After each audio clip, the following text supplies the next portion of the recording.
Oh, there we go. There we go. Might be a little loud.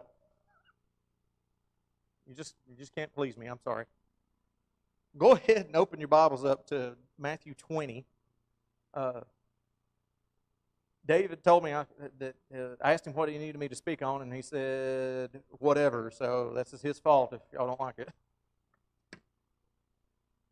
Leadership's a big deal to me. Um, I know a lot of y'all know that I worked at Chick-fil-A for a long time, and they really hammered home good leadership. And so whenever somebody tells me I can do whatever lesson I want to do, I kind of fall back to leadership. I think it's important, especially nowadays, because there is an incredible lack of leadership in our world. We just don't have people that are willing to to take the slings and arrows, so to speak, when it's time to take charge. And then you've got those who are in charge who really a lot of times don't need to be. Um, so I wanted us to look at Matthew 20, uh, 20 through 28. Then the mother of the sons of Zebedee came to Jesus with her sons, bowing down and making a request of him. And he said to her, "What do you wish?" And she said to him, "Command that in your kingdom these two sons of mine may sit, one on your right and one on your left." But Jesus answered, "You do not know what you were asking. Are you able to drink the cup that I am about to drink?" And they said to him, "We are able." And he said to them, "My cup you shall drink, but to sit on my right and my left is not mine to give, but it is for those for whom it has been prepared, by my Father." And hearing this, the 10 became indignant with the two brothers, but Jesus called them to himself and said, "You know that the rulers of the Gentiles lord it over them, and their great men exercise authority over them. It is not this way among you, but whoever wishes to become great among you shall be your servant, and whoever wishes to be the first among you shall be your slave. Just as the Son of Man did not come to be served, but to serve, and to give his life a ransom for many."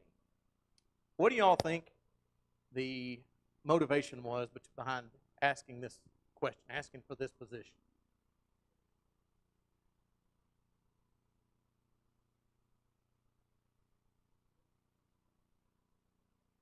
Well, I mean, either one, both cases. I get the idea that they put her up to it. I could be wrong, but just reading it when they didn't say, because I feel like, and a lot of times when our parents intervene on our behalf, we're always like, "Stop, you're embarrassing me," But in this case, they were like, "Oh, we're ready. We're ready to go. We're ready to rock and roll. We'll do this. We can drink the same cup." I kind of think they might have put her up to it to a point. I mean, there's nothing to confirm that. That's just my opinion. But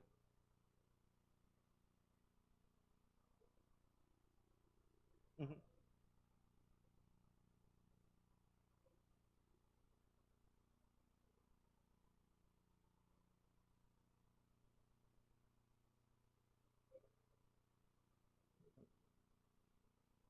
Yeah,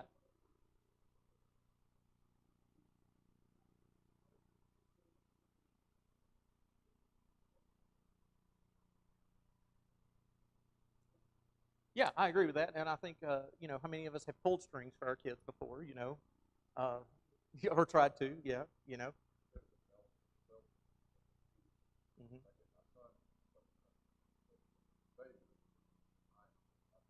Yep, I agree with that. And I think a lot of it had to do. I think with them in their position, I think in a lot of ways they wanted to be in charge. You know, because if I'm second in command, that's a big deal when you're second in command to Christ. Uh, you know, hmm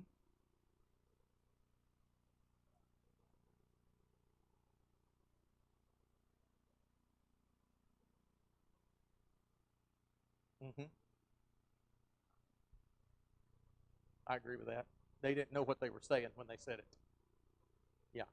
Um, and I think a lot of times, like I say, they in a lot of ways they kind of wanted to be in charge. Um, you know, what's the appeal? What's the appeal to being in charge? I mean, sometimes we all kind of want to be in charge, and I think a lot of times where we mess up is we just want to be in charge. We don't understand what comes with being in charge necessarily, and we don't understand how to use that authority in a way to make things better.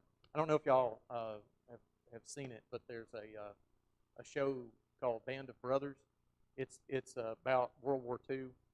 Um, Not really something you watch with the kids. It's kind of violent and things, but it's about this he wound up being a major by the time the war was over, and it was really a dynamic situation because he had to answer to this other captain who basically lorded his authority over his men, and the guy, his name was Colonel Sobel, and it's based on a true story. And the guy was just terrible to his men. I mean, he would deny weekend passes for any reason whatsoever. And he became jealous of this other guy because the other guy was moving up the ranks because he was not lording over the men, he was working with the men. And his superiors were starting to see how this was working. But I mean, he did some terrible things. He even went to the point of they used to run this trek up and down a hill. I want to say it was 3 miles up and 3 miles back. And he put the guy he was jealous of in charge of the kitchen. And he said, "Hey, you know what? We need to do something nice for the guys. Feed them a special meal." He says, "I like spaghetti." So went and fixed all the men spaghetti.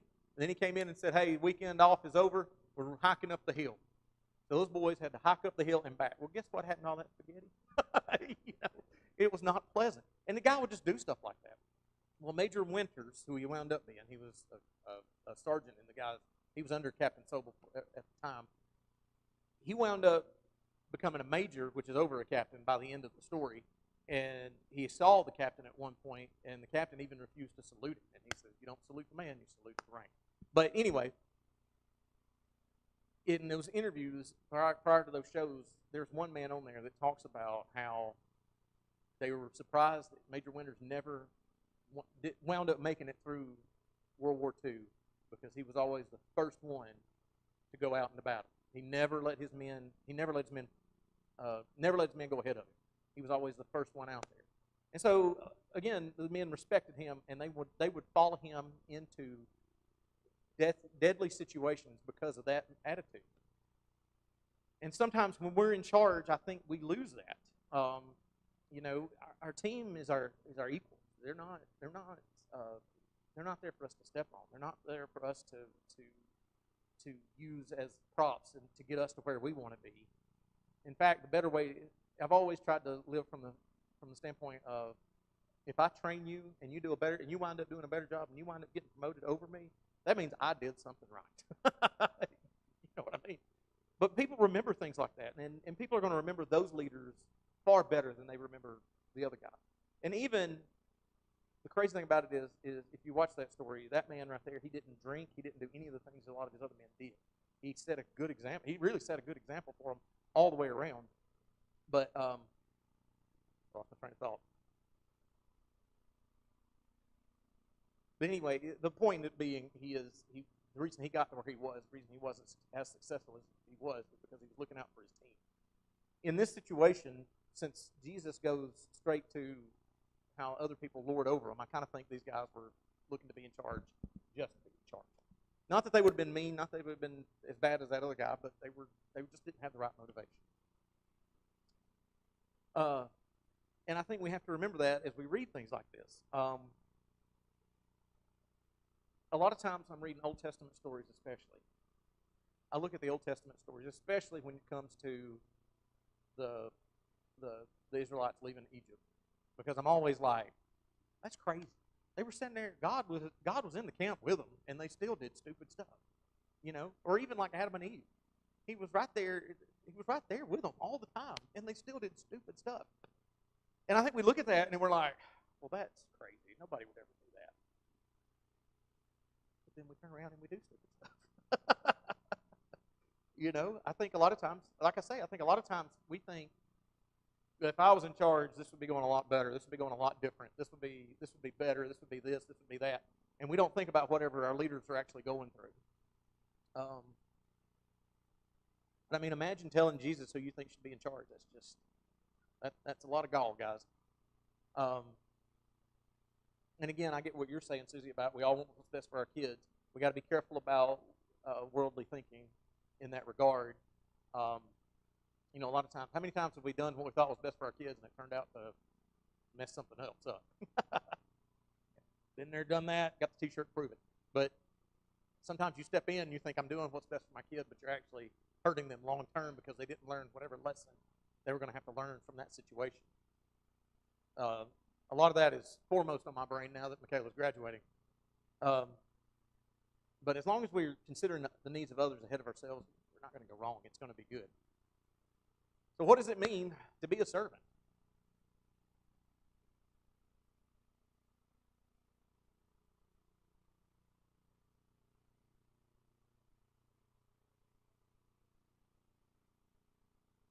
Yeah, look out for others' well-being, even ahead of your own. Um, one of the things that I always try to, especially with the kids, try to tell them is be prepared to take the blame if you mess up. But when you win, you make sure you let them know that it was everybody. It was everybody had something to do with it. It wasn't me. It wasn't I didn't do it. It was we did it. If you fail, you take the blame. If we win, we take the credit. That's what I try to instill in them. Uh, yep, that's it. Uh, and if you think about your own life, who are you more apt to listen to? Are you more apt to listen to somebody like Colonel Sobel, who was just the tyrant, who basically would just there to make your life miserable? It seemed like, he just told them what to do. He didn't help a whole lot with situations. In a lot of ways, seemed to think he was better than the rest of his men, and he didn't take any of the blame when things went sideways. But a real leader is going to set the example. He's going to get in there with his men, get his hands dirty. He's going to realize that everybody's in this together.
And that kind of goes along with what Chris was saying this morning about taking every advantage of the opportunities we have to be together.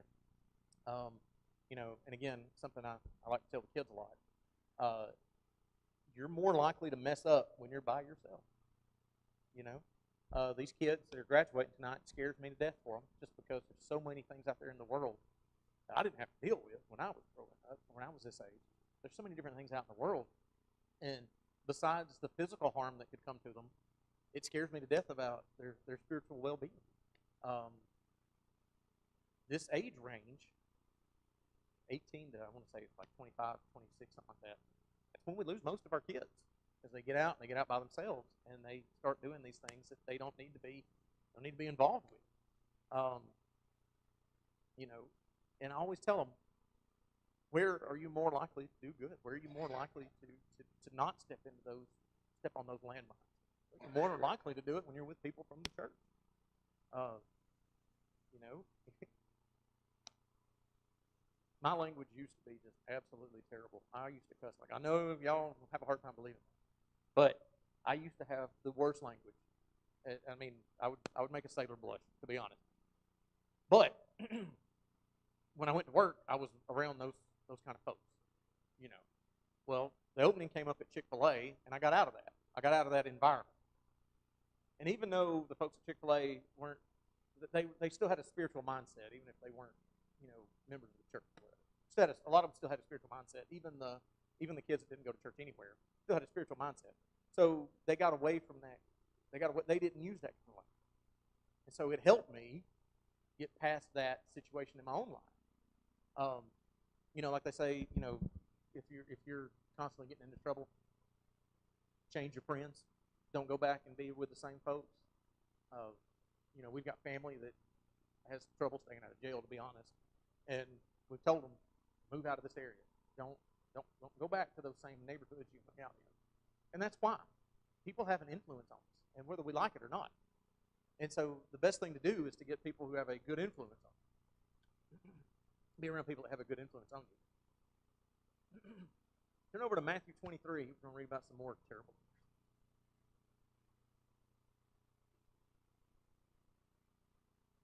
Matthew 23, we're going to read 1 through 12 again. Then Jesus spoke to the crowds and to his disciples, saying, the scribes and Pharisees have seated themselves in the chair of Moses. Therefore, all that they tell you to do and observe, Therefore, all that they tell you, do and observe, but do not do according to their deeds. For they say things and do not do them. They tie up heavy burdens and lay them on men's shoulders, but they themselves are unwilling to move them with so much as a finger. But they do all their deeds to be noticed by men, for they broaden their phylacteries and lengthen the tassels of their garments. They love the place of honor at banquets and the chief seats in the synagogues, and respectful greetings in the marketplaces, and being called rabbi by men. But do not be called rabbi, for one is your teacher, and you are all brothers. Do not call anyone on earth your father, for one is your Father, he who is in heaven. Do not be called leaders, for one is your leader, and that is Christ. But the greatest among you shall be your servant. Whoever exalts himself shall be humbled, and whoever humbles himself shall be exalted. So he's referring to the religious leaders of his day. Look how they treat their followers. They put heavy burdens on them, and they aren't willing really to do anything themselves. And they like to be thought of as important and really expect you to think about it. By the way, I didn't know this until I was looking this up, but phylacteries are basically little wooden boxes they would wear on them that had verses of Scripture in them. Now, today, we see people all the time walking around with T-shirts and even tattoos, and you're like, it's hard to believe sometimes the things you see and the things that you know they do, and it's hard to separate. It's hard to figure out the two, how they go together. But I digress. But these folks like to be thought of as important, and really expect you to think that. And again, that's a temptation. That's a thought we can all fall into today. But it could. We see folks all the time that are manipulated by people who are just in trouble with stuff because their leaders get them into bad situations. And of course, we see that Jesus didn't have a lot of favorable things to say about these folks. And why do you think that is? What was the thing that really set him off about these guys?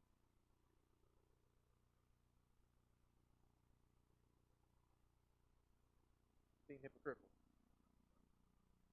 Yep. And I think that shows a lack of love for those around you. Because you're not setting the right example. And it's hard to get people to turn. It's hard to get. Anytime you're trying to get somebody to change a behavior, it's hard. It's hard to sit down and say, "Hey, I'm really worried about what you're doing. I really think you'd be better off doing this." But it's even harder if you're doing the same thing.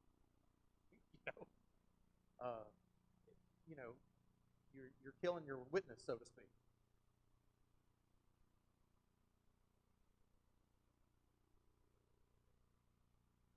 So I've told y'all all before in other lessons that we are called to be leaders. The Great Commission doesn't specify any one person is supposed to do this or any one person is supposed to do that. It's all of us. And if we're going to get people to come to Christ, then we've got to lead them. But how can we do that if we're not the leaders that Christ calls us to be? It's like everything else we do in life. Practice makes perfect. It's very, very difficult to put the needs of others ahead of yourself until you do it. And you keep doing it. And you just make a practice of it. The more you do it, the easier it becomes. And you'll earn much more respect in caring for others than you will lording over them. So give me some great examples of great leaders in the Bible.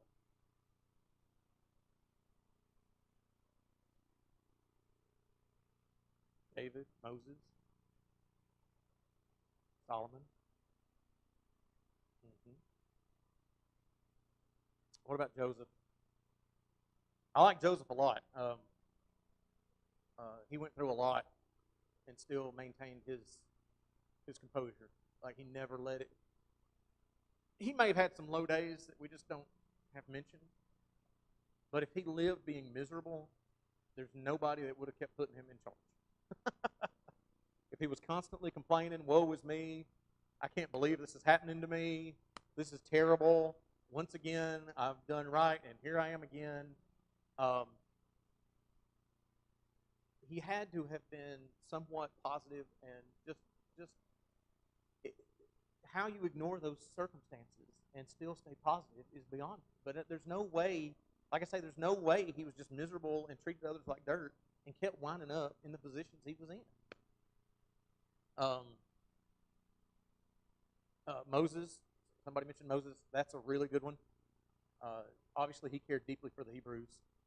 You know, uh, giving up a life of luxury as a result. I mean, you know, killing an Egyptian for beating a Hebrew. I mean, he did a lot of good things. Put himself out there. I mean, the consequences for him killing that Egyptian were terrible. You know, having to self-exile from everything you know, and it was because he really cared about his people. David is a really good one too. Um, go ahead and turn over to. I don't have time, but let's go ahead and turn over to First Chronicles. First Chronicles 21. We'll read 7 through 17.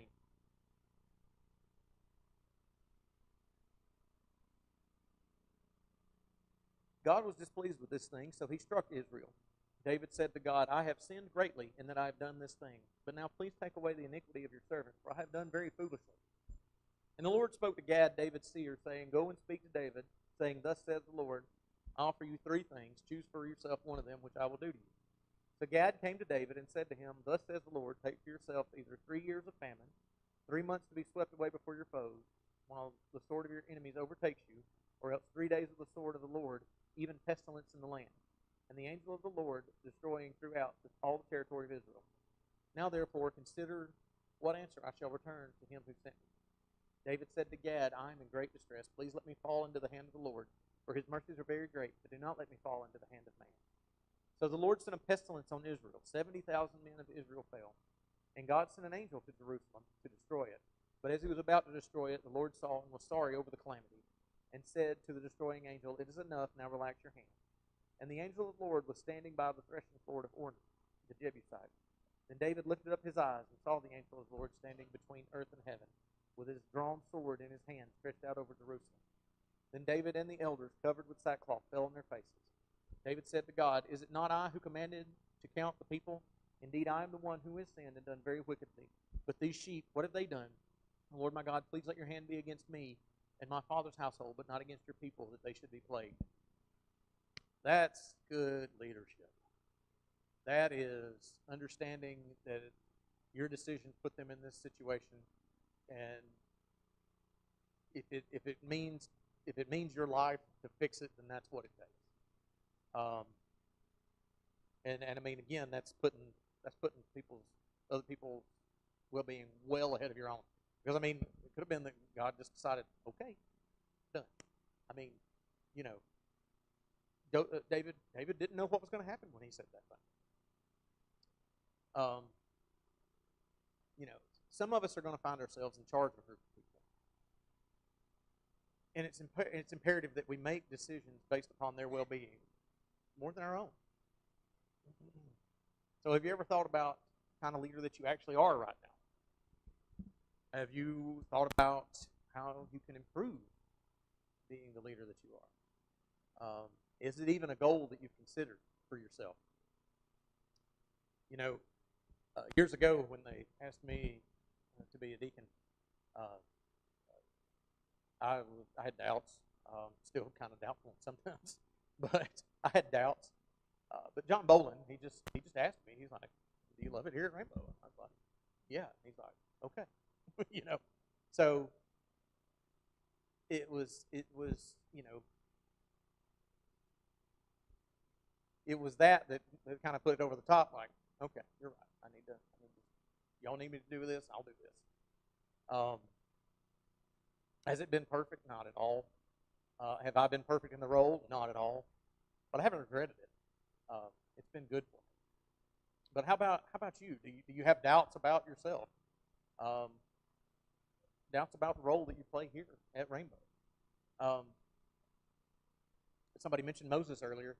You know, he had doubts. He was very nervous about taking on the role of leading the people out of Israel. But God had an answer for every one of his doubts. And if a man like Moses can lead the children of Israel out of bondage, we can do our best here to help Rainbow get to a better spot. Anyway, I think the first bell rang.